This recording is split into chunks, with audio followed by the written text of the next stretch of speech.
Imagine yourself standing in a crowded terminal, the air thick with the hum of 1,000 private internal dialogues. You reach for a bottle of water on a shelf, choosing the one on the right over the one on the left. You feel a sense of agency, a tiny spark of, "I decided this." But as you feel the cold plastic against your palm, you don't see the invisible threads pulling at your fingers. You don't notice how the lighting in the store was angled to draw your eye to that specific label, or how the tempo of the background music slowed your heartbeat just enough to make you linger in front of the high-margin items. You probably think your choices are yours, but your brain made most of them long before you noticed. It's a ghost in the machine, a silent architect that builds the world around you and then convinces you that you were the one who drew the blueprints. We like to believe we are the captains of our souls, but in reality, we are often just passengers who have been handed a plastic steering wheel while the autopilot does the heavy lifting. So, before you get comfortable, take a moment to like the video and subscribe, but only if you genuinely enjoy what I do here. Tell me where you're watching from and what time your mind decided to question itself tonight. Now, dim the lights, maybe turn on a fan for that soft background hum, and let's step quietly into the hidden architecture of the human mind. The architecture of your decision-making is far more fragile than you'd care to admit. To understand how you are silently manipulated, you first have to understand the fundamental split in your own cognition. You operate on two distinct levels, one that is fast, instinctive, and emotional, and another that is slower, more deliberative, and logical. We often assume we live in the latter, the logical you that balances bank accounts and weighs the pros and cons of a career change. But the truth is, the vast majority of your life is lived in the fast lane of the unconscious. This is where silent manipulation takes root. Consider the phenomenon of priming, a cornerstone of behavioral psychology. You might think that a simple word or a fleeting scent has no power over your grander philosophies, but the data suggests otherwise. In a famous mainstream psychological fact, researchers found that when people were exposed to words associated with the elderly, words like Florida, forgetful, or wrinkle, they actually began to walk more slowly when leaving the laboratory. They weren't aware of the change in their gait. If you had stopped them and asked why they were strolling, they would have invented a reason. "I'm just tired," they might say, or "I was lost in thought." This is the most unsettling part of the psychological trap, the brain's need for consistency. Your mind loathes the idea that it is being puppeted. To protect your ego, it engages in what we call post hoc rationalization. You make a choice because of a hidden environmental cue, and then your conscious mind rushes in after the fact to build a logical narrative that explains why that choice was yours. Maybe this is happening to you right now. Are you listening to these words because you chose to, or because the specific cadence of the narrative has triggered a dopamine response that your brain is now labeling as interest? Psychologists still debate whether free will is a functional reality or simply a biological hallucination designed to keep us sane. If every action is preceded by a neural fire that happens milliseconds before we decide to move, then who is actually in charge?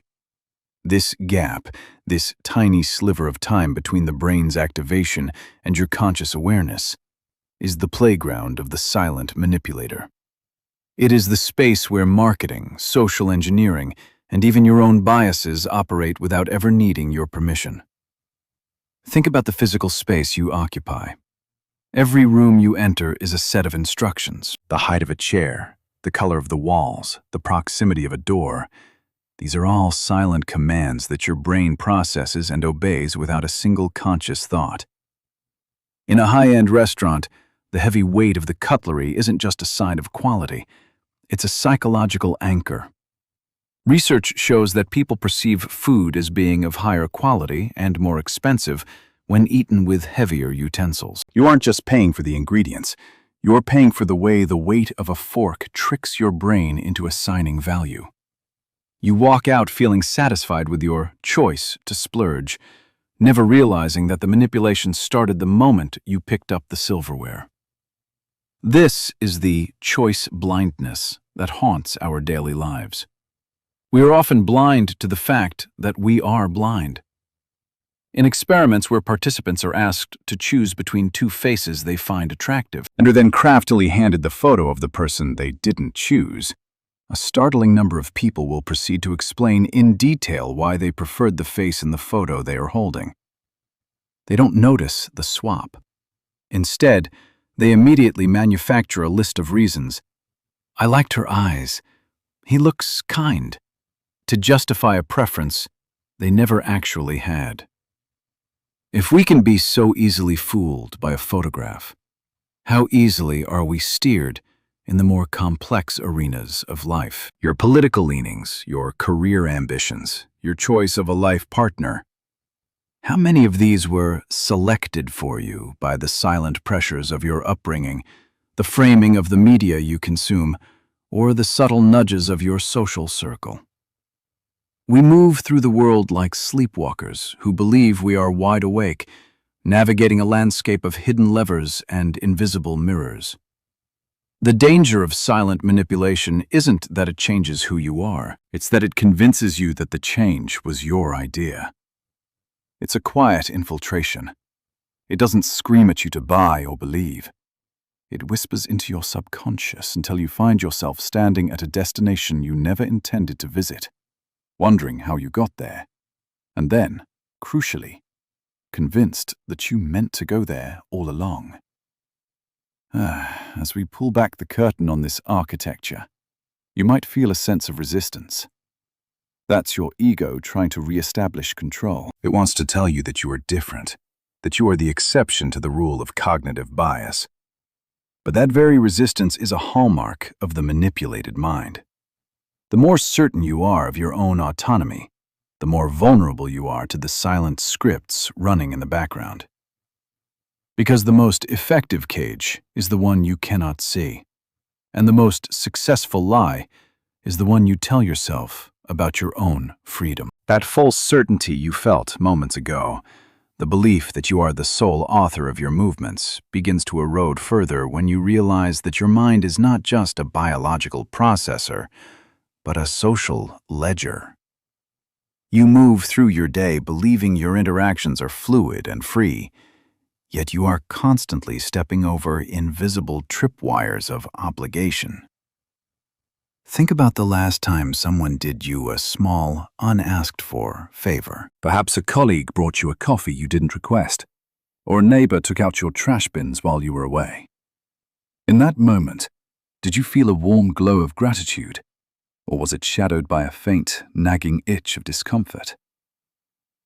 This is the rule of reciprocity, a mainstream psychological fact that suggests we are biologically hardwired to repay what another person has provided for us. It is one of the most potent weapons in the arsenal of silent manipulation because it bypasses your rational mind and strikes directly at your primal need for social equilibrium. You think a gift is a gesture of kindness. In the dark ledger of your brain, it is an invoice.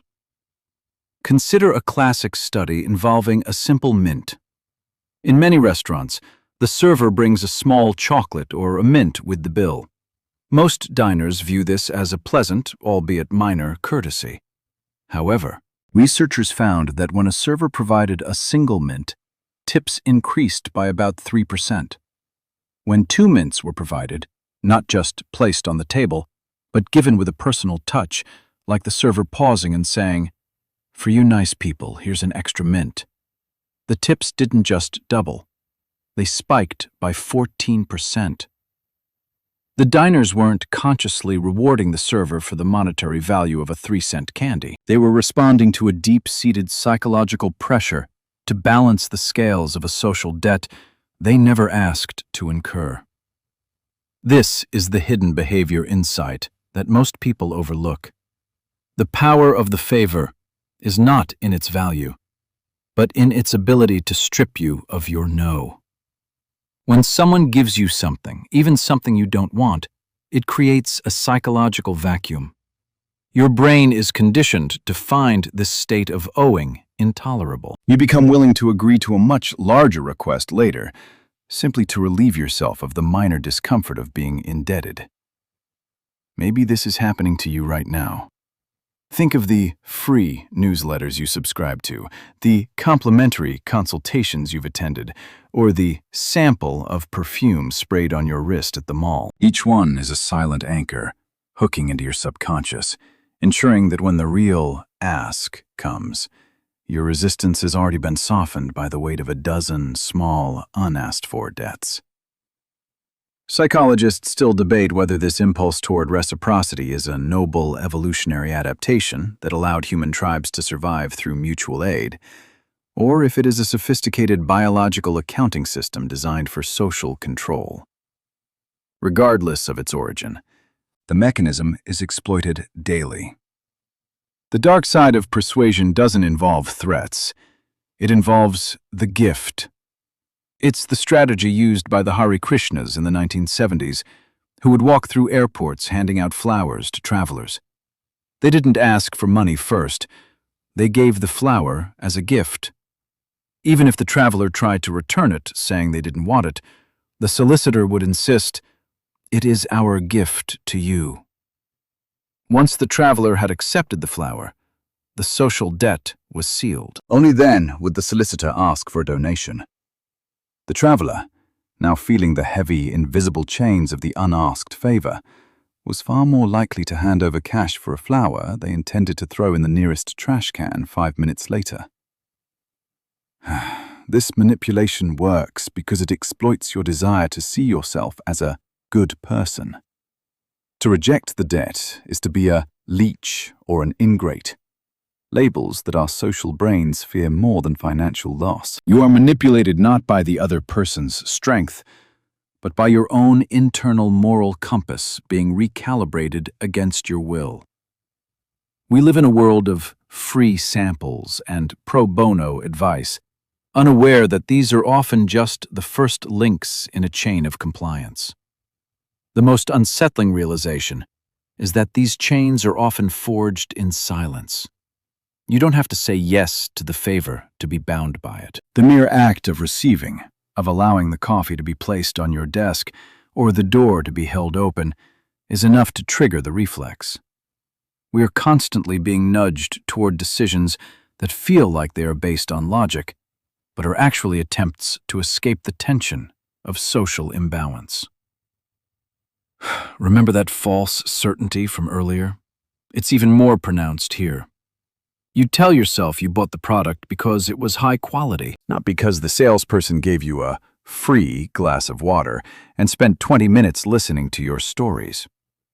You rationalized the purchase to protect the illusion of your own autonomy. As you reflect on this, consider the power dynamics in your own life. Who is constantly providing you with small, unsolicited value?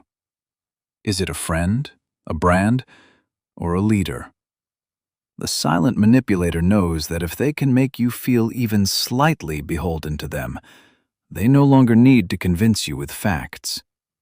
They have already won the battle in the shadows of your subconscious. You are no longer a free agent. You are a debtor in a system where the currency is your attention, your compliance, and your loyalty. This sense of debt creates a subtle emotional tension that colors your perception. Once you owe someone, you begin to view them through a distorted lens. You become more likely to overlook their flaws, more likely to agree with their opinions, and less likely to question their motives. Your brain, in its desperate quest for consistency, starts to align your internal beliefs with your external behavior. If you are acting like someone who owes this person a favor, you must, the logic goes, actually like and trust them. We are walking through a minefield of social obligations, many of them strategically placed by those who understand the human mind better than we understand ourselves. Every like you give, every free trial you start, every complimentary upgrade you accept is a thread being woven into a tapestry of influence. You believe you are navigating a path of your own choosing, But you are actually following a trail of breadcrumbs designed to lead you to a specific destination. The greatest trick of the silent manipulator is making you believe that the path you are on was the one you wanted to take all along, when in reality, you were just trying to pay back a debt you didn't even know you had. The chains of social debt are invisible, but they are heavy. They pull at your choices, your relationships, and your very sense of self. And as we move deeper into the psychology of how our minds are steered, you will see that these debts are only the beginning. Once your behavior has been nudged, your mind must perform a much more complex dance to ensure that you never realize you've been led. The invisible chains of social debt you just felt are only the beginning of a much deeper, more internal incarceration. Once you have been nudged into an action, whether by a free mint, a heavy fork, or a subtle environmental prime, a new and more terrifying mechanism takes over. This is the cognitive trap of self-consistency. Your mind is not a seeker of truth. It is a seeker of harmony. It would rather live in a comfortable lie than an uncomfortable contradiction. You believe you are a person of integrity, someone whose actions follow their beliefs. But in the theater of the mind, the roles are often reversed. Your beliefs are merely the scripts your brain writes to justify the actions you've already been manipulated into taking. This brings us to a mainstream psychological fact known as cognitive dissonance. In the 1950s, Leon Festinger observed a cult that believed the world would end on a specific date. When the world did not end, the members didn't realize they had been fooled and leave. Instead, they became even more fervent, claiming their prayers had saved the planet. They had invested too much, their reputations, their money, their sense of self, to admit they were wrong. To resolve the agonizing tension between "I am a smart person" and "I just gave away my life savings to a false prophet," their brains simply rewrote reality. They didn't just double down. They became their own most effective manipulators. Maybe this is happening to you right now. Think of a brand you defend with unexplained passion, or a political figure you support, even when they contradict your own values. Is your loyalty born of objective analysis, or is it a defensive wall built by your ego? Once you've made a small public commitment, liking a post, wearing a logo, or defending an idea in an argument, you have laid the first brick of a prison. You are now the kind of person who does those things. To change your mind later would be to admit you were vulnerable, or worse, that you were wrong. This leads to a surprising hidden behavior insight, often called the foot in the door technique. If a manipulator can get you to agree to a tiny, almost trivial request, they have essentially gained control over your future identity. In a famous study, researchers asked homeowners to place a small 3-inch sign in their window that said, "Be a safe driver." It was a tiny request, and most agreed. Weeks later, a different researcher asked those same homeowners if they would allow a massive, ugly billboard with the same message to be installed on their front lawns, completely obscuring the view of their houses. Most people would say no to such a ridiculous request. But for the people who had agreed to the tiny window sign, the majority said yes. Why? Because their brains had already updated their internal identity. I am a person who cares about road safety. To refuse the billboard would be to contradict that new identity. They were manipulated by their own need for consistency. They weren't being pressured by the researcher. They were being pressured by the defense attorney living inside their own skulls. Psychologists still debate whether this drive for consistency is an inherent biological necessity for mental stability, or a social performance we put on to appear reliable to others. If our personalities are just a collection of justifications for past accidents, then the concept of a core self starts to feel like another one of those beautiful, haunting illusions we discussed earlier. We are constantly curate our memories and our motivations to ensure the story we tell ourselves makes sense. Remember that false certainty from Section 1? It is the glue that holds this story together. It prevents you from seeing that you are a collection of contradictions held together by the fear of being found out, even by yourself. Consider how this applies to the digital world you inhabit. Every time you engage with an algorithm, you are being invited to perform consistency. The software tracks your likes and your watch time, not just to show you more of the same, but to help you build the digital cage of your own making. You start to see the world through a narrow lens. And because your brain craves consistency, you begin to reject any information that doesn't fit the you the algorithm has helped you construct. You aren't being forced to believe certain things. You are being nudged into a state where you must believe them to remain consistent with your previous clicks. This is the sunk cost fallacy of the soul.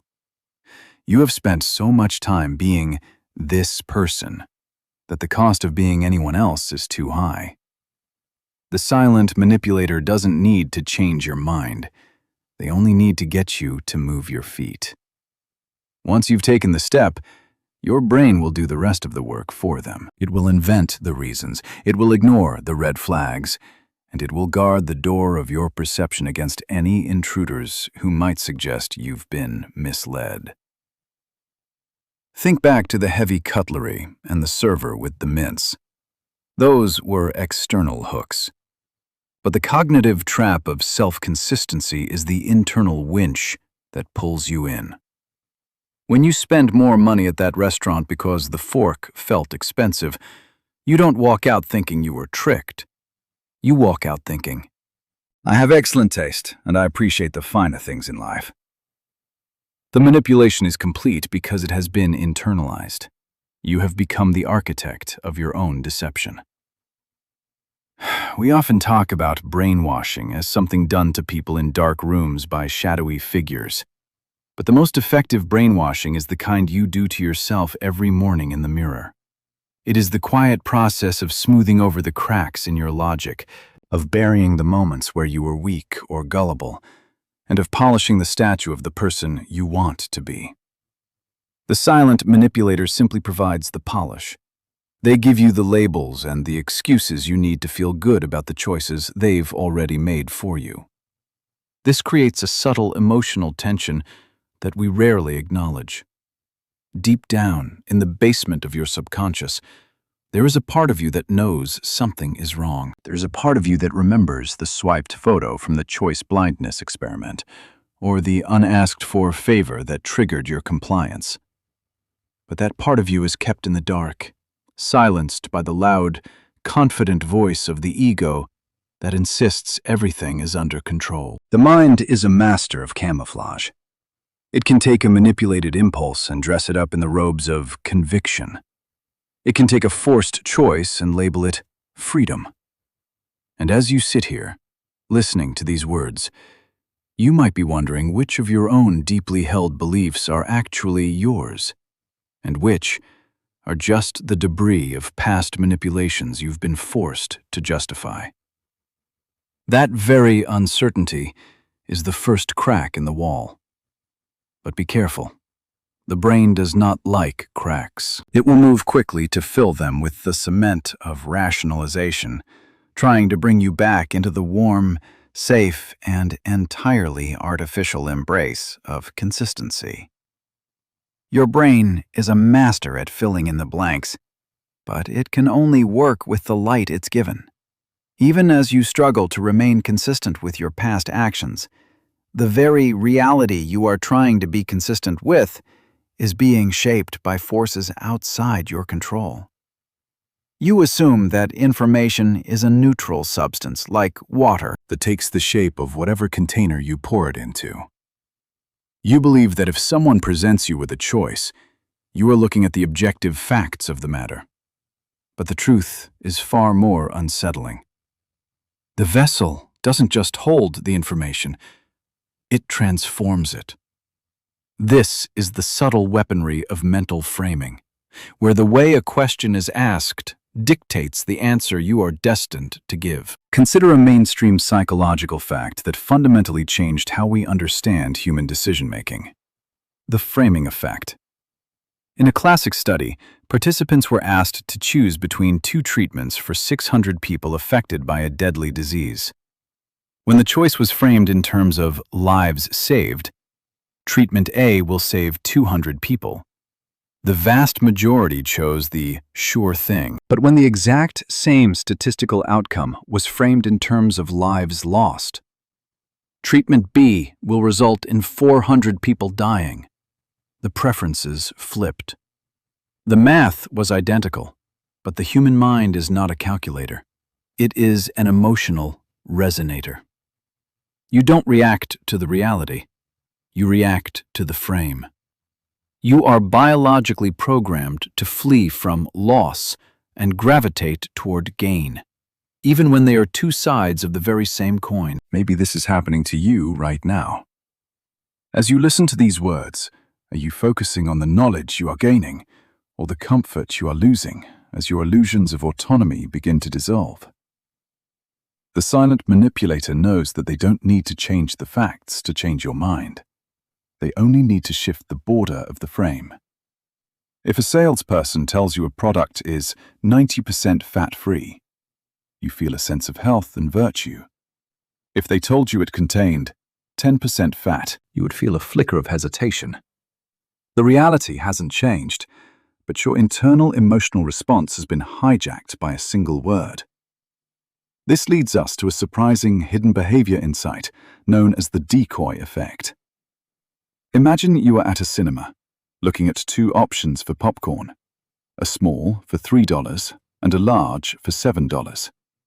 The large feels expensive, so you lean toward the small. But then you see a third option, the medium for $6.50. Suddenly, the large doesn't look expensive anymore. It looks like a bargain. For only 50 cents more than the medium, you get a massive upgrade. The medium was never intended to be sold. It was placed there as a decoy, specifically to frame the large as the logical, smart choice. You walk away with more popcorn than you wanted, and more money spent than you intended, all while feeling like you outsmarted the system. You didn't make a choice. You were led through a corridor where only one door was left unlocked. Psychologists still debate whether there is any such thing as a neutral frame, or if every piece of information we process is inherently distorted by the vessel that carries it. Can we ever see the world as it truly is? Or are we forever trapped behind lenses we didn't choose? If every word carries an emotional weight, then every conversation is a subtle tug-of-war, a constant recalibration of what we consider normal, safe, or desirable. Think about the default effect, another silent frame that governs your life. Why do you use the web browser that came pre-installed on your phone? Why do you stick with the organ donor status that was automatically selected on your driver's license application? In countries where organ donation is an opt-out system, meaning you are a donor by default unless you check a box to leave, the rates of donation are nearly 100%. In countries where you must opt in, the rates are often below 20%. The people are not inherently more or less generous in these different places. They are simply following the frame. Your brain views the default as the path of least resistance, a silent recommendation from an invisible authority. Most of the choices you make today are simply the defaults that were set by someone else's hand. This framing extends into the very language you use to describe your own life. Do you have problems or challenges? Are you spending time or investing it?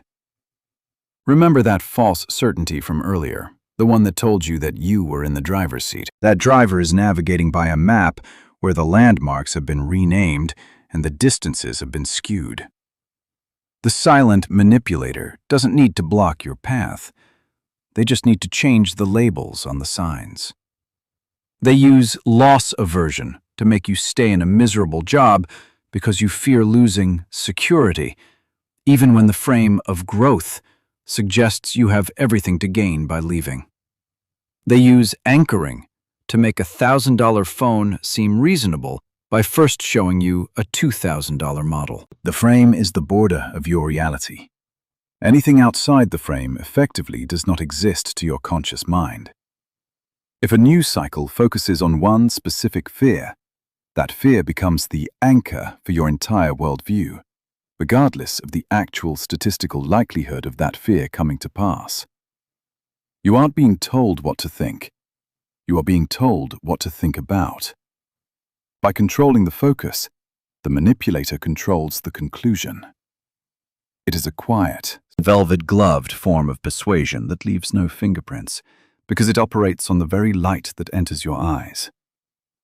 You might believe that by being aware of these frames, you can simply step out of them. But awareness is often just another frame. You might find yourself analyzing a situation, feeling proud of your objective stance, never realizing that your analysis is being guided by the very biases you think you are avoiding. The blind spot bias ensures that we can easily see the framing in others while remaining convinced that we are seeing the world clearly. It's an unsettling realization. The more you learn about the architecture of the mind, the more you realize how little of the blueprint you actually hold. As we stand in this hall of mirrors, where words rewrite desires and defaults dictate destinies, the tension begins to tighten. It isn't just about the coffee you bought or the popcorn you ate. It's about the silent architecture of your entire existence. If your environment, your social debts, your need for consistency, and the very framing of your language are all steering you, then what is left of the you that started this journey? We are approaching the final, most uncomfortable truth of the human condition. The realization that the shadow cast by the mind is often the only thing we've ever known. We have traveled through the corridors of your environment, the ledgers of your social debts, the prisons of your consistency, and the distorted lenses of your framing. Now we arrive at the most haunting realization of all. The you that has been navigating this journey might not actually exist. You look in the mirror and see a singular entity, a soul with a private history and a unique set of desires. But when we strip away the layers of manipulation, we find that the individual is often just a crowded room of other people's voices. This is the haunting reality of shared shadows, the truth that complete mental freedom is the ultimate human fiction. We are social animals, which is a polite way of saying we are biological mirrors, constantly reflecting and absorbing the frequencies of those around us until we can no longer tell where we end and the world begins. Consider a mainstream psychological fact that exposes the fragility of your independent judgment. The Asch conformity experiments. Imagine sitting in a room with 7 other people. You are shown a card with a single line, then another card with 3 lines of varying lengths. Your task is simple. Identify which of the 3 lines matches the first one. It's an objective, visual truth. But the other 7 people are actors, and they all deliberately choose the wrong line. When it's your turn to speak, a terrifying physical tension grips your chest. Do you trust your eyes, or do you trust the group? In over a third of the trials, participants abandoned their own senses to agree with the crowd. They didn't just pretend to agree. Many actually began to perceive the lines differently. Their brains, seeking the safety of the herd, literally rewrote their sensory input. Maybe this is happening to you right now. As you absorb these ideas, are you evaluating them with a cold, independent eye? Or are you subconsciously checking the social temperature of these concepts to see if they fit the identity you want to project to the world? This leads to a surprising hidden behavior insight known as the chameleon effect. Without ever realizing it, you are a master of mimicry. When you talk to someone who crosses their legs, you likely cross yours within seconds. If they lean back, you lean back. If they use a specific cadence of speech, your own voice begins to drift toward that same rhythm. This isn't just politeness. It's a deep-seated, unconscious survival mechanism. We mimic others to gain their favor and create social glue. But in doing so, we surrender bits of our own autonomy. We aren't just influenced by the people we like. We are physically and linguistically reconstructed by them. Your personality is less of a solid monument and more of a remix of the 5 people you spend the most time with. Yet you walk through the world believing you are the original track. Psychologists still debate whether the self is a genuine executive function residing in the prefrontal cortex, or if it is merely a user interface, a simplified, narratized fiction that the brain presents to itself to keep the organism from collapsing into a chaotic mess of competing impulses. If the self is just a story, then the silent manipulator isn't just steering your choices. They are ghostwriting your biography. Every trend you follow, every slang term you adopt, every social norm you obey is a line of code written by the collective shadow of your culture. We move in schools, like fish or starlings, convinced that we are the ones leading the formation, unaware that the signal to turn was sent by someone 3 rows back and passed through 100 bodies before it reached us. Remember that false certainty from the very beginning? That was the shield your ego used to protect you from the cold reality of your own susceptibility. But now, that shield is thin. You can see the invisible threads of the bandwagon effect pulling you toward the popular opinion. You can feel the weight of social proof telling you that if everyone is doing it, it must be right. We are terrified of being the one person in the room who sees the lines for what they really are. It is easier to be wrong with the group than to be right alone, because the group provides a psychological warmth that the truth cannot offer. The dark persuasion of the modern world doesn't require a dictator or a secret police. It only requires a screen and a sense of belonging. By controlling the social proof that appears in your feed, the silent manipulator can steer an entire generation without ever firing a shot. They create the illusion that everyone believes a certain thing, and your social brain, terrified of the exile that Ash's participants felt, falls into line. You begin to speak the language of the frame. You internalize the debts of the culture, and you perform the consistency of a digital avatar. Where does the real you hide in this architecture? Is there a core of your being that is immune to the prime, the debt, the frame, and the crowd? Perhaps, but that core is much smaller than you want to believe. It is a tiny, quiet spark buried under mountains of social debris. To find it, you would have to strip away every preference that was handed to you, every fear that was taught to you, and every goal that was programmed into you. You would have to stand in total silence, away from the hum of the world, and even then, you might only hear the echoes of the voices that built you. The ultimate manipulation is the belief that we are finished products, that we are ourselves. But we are always under construction, and the construction crew is made up of everyone we have ever met, every advertisement we have ever seen, and every cultural myth we have ever swallowed. We are shared shadows, walking through a world of our own making, yet we are rarely the ones holding the light. The realization isn't meant to empower you in the traditional sense. It is meant to humble you.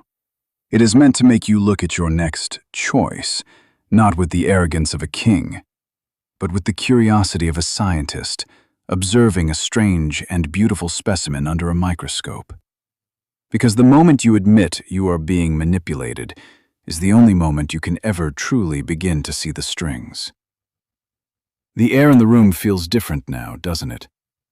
Perhaps the hum of the fan you turned on earlier has faded into the background, or perhaps it has become the only thing grounding you as the floor of your perceived reality begins to shift. We spend our lives building elaborate cathedrals of logic and identity, decorating the walls with our achievements and our firmly held beliefs, only to realize that the ground beneath the foundation is made of shifting sand.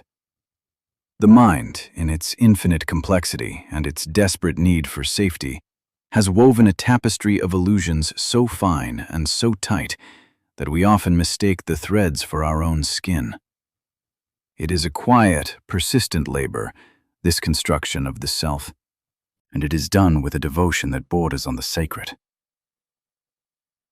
But as the shadows lengthen and the noise of the world softens, a different kind of clarity begins to emerge.